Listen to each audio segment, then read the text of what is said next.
Hello lovely Ozorians, how are you today? I hope that you are fine and you are still positive regardless of these hard times.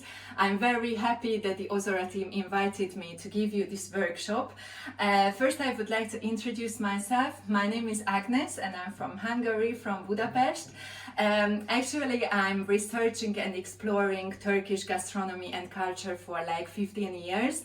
Here in Budapest I'm giving Turkish cooking classes and also cooking for my pop-up dinners and breakfasts and writing to magazines and a lot of stuff. So it was a great experience for me last year when I could cook with you at Ozora Festival, and until the next time when we meet, now I would like to teach you some very interesting things about Turkish gastronomy. So this time today we will prepare a very special vegan chickpea sandwich from southeastern Turkey. Last year I went to Turkey, to the southeastern part, for like 1 month. I was making a tour in Gaziantep, Shanli, Urfa, Mardin and Hatay, which are cities very close to the Syrian border, and they are really the gastronomic heaven of Turkey. So if you are a foodie and if you love your stomach, whenever you have the chance after these hard times, I really recommend you to go there. So I chose this vegan sandwich because usually people think that Turks usually eat a lot of red meat, a lot of dairy products, and it is very hard to be a vegetarian or a vegan there. But actually it's not really true. If you really dive into the bottom, and if you would like to explore traditional tastes of Turkish gastronomy, you can find wonderful dishes in every region of the country. So now, today, as I told you, we will prepare a special vegan sandwich, so let's start. Okay, so first what we will do is to make a marinated purple onion. We will do this first because it have to rest a little bit, like a half hour or something. So for this I just cut it half, the red onion, the purple onion, and then I sliced into thin slices. What I will add to it is just 1 teaspoon of salt, and the juice of half lemon. Just pour it like this.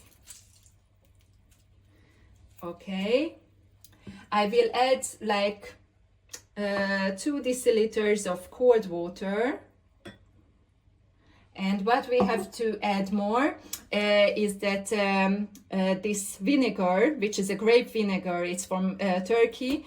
If you cannot find it in the nearby grocery, then you can use any kind of fruit vinegar, but it shouldn't be very harsh or very hard. Mine is like 5 or 6%. So from this we will use just one tablespoon. We don't need a lot. Okay, and then you just mix it up like this, and we will leave it to rest for like at least 15 minutes, but if half an hour, that it's even better. Great. So now we will make the filling of the vegan Turkish sandwich. First, I would like to tell you some things about the ingredients. What we will use is, I have chickpeas here. You can use the canned version, which is of course easier because it's already boiled. Or if you can find just dry chickpeas, then you just have to soak into water during one night. The next day you cook it until it's softened, and then you can use it. What we will use more is this Turkish paprika paste. If you can see it, it's quite a thick paprika paste. If you cannot find it in your nearby grocery, or you don't have a Turkish supermarket nearby, then you can make it on your own or something similar. You just have to buy some red bell peppers, then you put it into the oven, grill it until it gets almost black, then you peel it, take out the seeds, and you put it just into the kitchen robot with some olive oil, and then you grind it until it gets like thick paprika paste. So normally this kind of paprika paste doesn't have any additives or any other kind of vegetables or spices. It's just pure paprika paste with some oil. So this is quite an important ingredient, because usually in Turkish gastronomy they use it for salads, they use it for like soups and vegetable and meat ragu and whatever. The very important spice what we will use is ground cumin. Actually, I have to say or emphasize, it's very important that what we will use is that kind of cumin that is very popular in the Turkish and Middle Eastern gastronomy, not the type that is usually very popular in, for example, Hungarian gastronomy or in Southeastern Europe, okay? And what we have more is Turkish pepper flakes. If you see, I can show you, usually Turks don't grind the paprika or this red paprika into like a dust, but they just make it as like chili.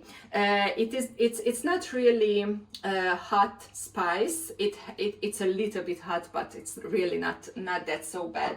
So this is what we will use again for the filling, and now let's start to prepare it.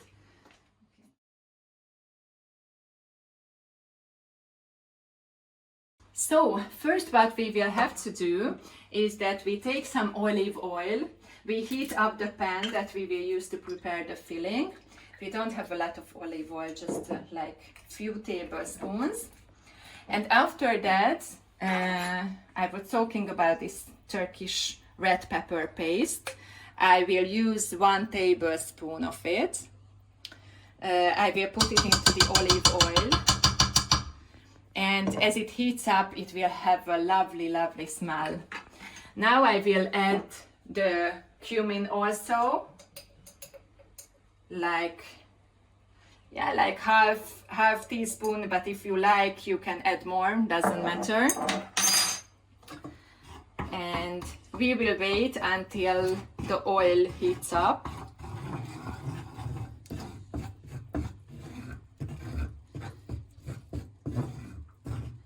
Just few seconds. Actually, I really love this dish because it can be very easily prepared. You don't need very expensive ingredients. It doesn't contain meat, doesn't contain dairy products, and it has some few ingredients that the result will be really, really delicious. You can eat it for dinner or for lunch. You can prepare some salad next to it as you wish. In Gaziantep, where I spent like 2 weeks going to a Turkish cooking course and also doing some traineeship in some restaurants, it was one of my favorite dishes because it's really, really cheap. It's really delicious. You can go to these sandwich shops, let's say, and can get it for like nothing. Really, really cheap. Okay, so now as you can see, here we have the paprika paste. It's a pity that you can't feel the smell of it because it's really wonderful. And now I will add the chickpeas. It's like ½ kilo or something like that. Okay. I will add some salt to it and some ground black pepper. Okay, and now we can use some of these Turkish red pepper flakes to make it a little spicy and hot. Okay.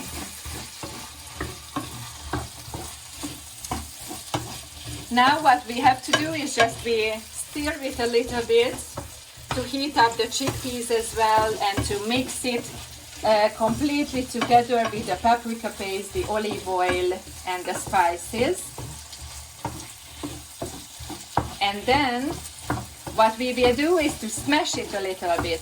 But actually our main aim is not to prepare chickpea cream, but just to smash a little bit. It should be, it should have like a creamy consistency. You will see it soon. But some of the chickpeas should stay whole. But now I will show you.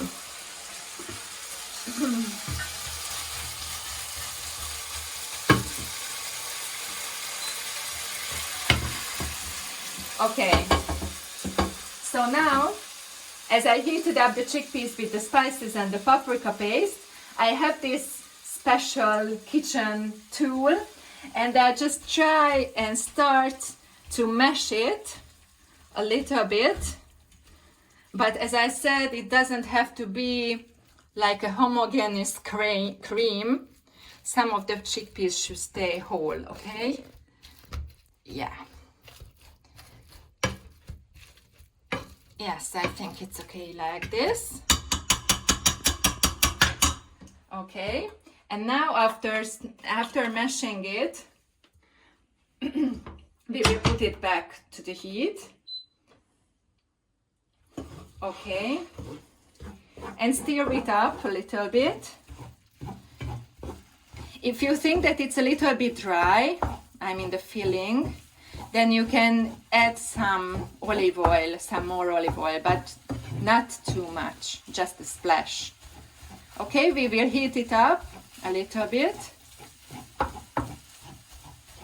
You see there are still some chickpeas stayed whole. Okay, we heat it up. Wonderful.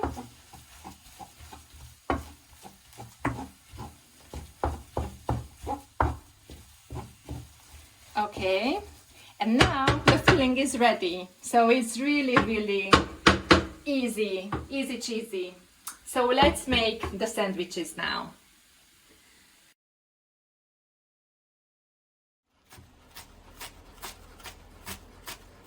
So now we have everything prepared. So I chopped some parsley. We made the chickpea filling. I sliced some tomatoes. We have some olive oil. We have the Turkish red pepper flakes. And we also have the marinated purple onion. So now, basically in Turkey, usually they use a kind of bread which is called lavash bread. And in southeastern Turkey, especially in Gaziantep, it's not thin like this, but it's much thicker. But now, of course, I don't have that type of bread. So I use lavash, or if you can't find it anywhere, then you can use tortilla bread instead of it. So first what we do is to put a little bit of this chickpea mash, okay, into the middle, and a bit more. Yeah, and then we put some slice of tomatoes, okay, some parsley on the top, yes, and then I take the onion, leave it to drain a little bit, put it on the top. Now we can put some more olive oil. Yes. And if you like spicy or hot, then you can use some chili, or as I use this red pepper flakes. Okay. So normally in Gaziantep, for example, they don't grill it. Just fill the thick lavash bread and after it is ready to eat. But this time, as we use this like tortilla kind of bread, therefore I will put it into a hot pan without adding any oil to it, because if we grill it a little bit, it will have a lovelier taste, and also if we grill it, then it doesn't roll out so easy. So try to roll it up as firm as you can. Of course, a little bit of the filling will fall out, but it doesn't matter. Okay, just put it back. And with the rolling down, then just put it into a hot pan, as I said, without olive oil, okay? And now we will grill it a little bit. So the lavash or the tortilla, it will get firm, so it won't roll out and it will be much easier to eat it. So now we have the sandwiches ready. As I told you and showed you, we put the filling and the different kind of vegetables, then rolled up, put into the pan, grilled it a little bit, as you can see, and then we cut it into half. If you would like to, you can put some more filling into it, but it would be hard to roll it up. So I hope you will like it and you will prepare it. What I would really like to emphasize is that I really love traditions. I really love to explore new recipes. But after learning a recipe, it's really up to you how you modify it according to your taste. If you prepare this sandwich, you can use different kind of spices to prepare this chickpea filling. Or you can put lettuce or any kind of other green vegetables instead of parsley, or you can make a huge salad besides it. It really doesn't matter, it's just up to you. So feel free to modify the recipe as you would like to. So what we prepare today is so-called nohut dürüm in Turkish. It's a chickpea Turkish vegan sandwich. I really hope that you like the video, and I'm really grateful to the Ozora team for inviting me for this wonderful one-day-long Ozora online festival. So I really hope you enjoyed it, and I would like to say a special thanks to my brother who helped me to check this video, and I hope that all of us will meet soon at Ozora Festival. So cheers and love you all. Thank you so much. Bye. See ya. See you.